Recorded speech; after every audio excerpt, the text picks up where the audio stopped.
Welcome to the oiios Voltus assembly video. This video will guide you through the step-by-step unboxing and assembly process. Check the bike's model and color. Record the serial number and take a photo. Unpack carefully and follow the warnings to avoid any damage. After removing all packaging, you will find all the necessary parts inside. Let us start with the handlebar installation. Start by using a 4mm hex bit to remove the stem faceplate and hardware. And keep it. Make sure the front fork stays facing forward. The cables are in front, and the brake lever faces forward. Place the handlebar onto the head tube. Then reinstall the stem faceplate using the same hex bit.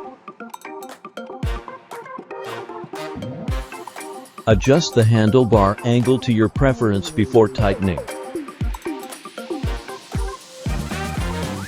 Next, adjust the display angle to your liking and tighten it using a 2.5mm hex bit. Align the connectors and tighten to secure the display cable. That completes the handlebar installation. Let us install the front wheel. Remove the axle protector and axle from the front wheel. Remove a spring and the nut from the axle. Insert the axle from the disc brake rotor side through the center of the tire. Then, reinstall the spring and nut. Do not tighten yet. Make sure the suspension is facing forward and the brake pads are on the left side. Remove the front suspension protector using a 15mm socket. Then take off the disc brake rotor protector. Align the front wheel with the fork dropouts. And carefully slide the disc rotor between the brake pads as you insert the wheel. If the quick release closes too easily, it is too loose.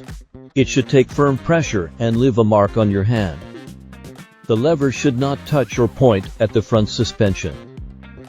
Keep it angled slightly upward. Now tuck the lever into the cam curve and press it inward to lock it. Ensure that the wheel axle is level and parallel to the ground, and that the wheel is centered within the fork. Remove the screw from the fork arch. It will be used to attach the fork, headlamp, and fender. No need to tighten it yet. Slightly lift the fender to leave a small gap between it and the tire.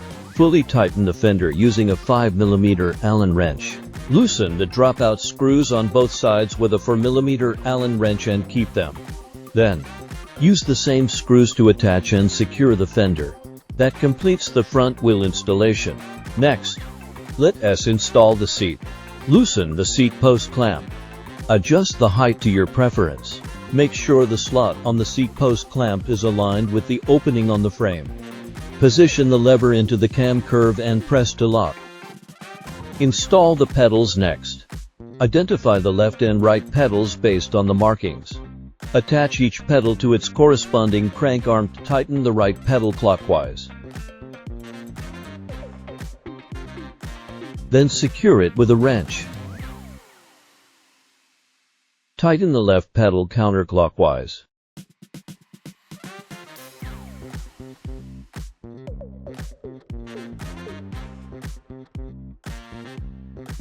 Then secure it with a wrench.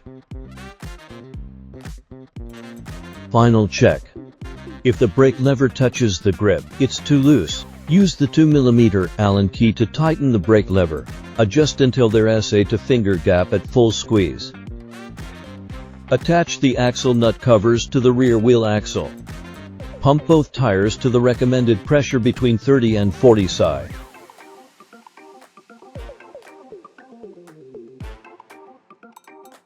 Secure the bike frame and battery using the straps provided.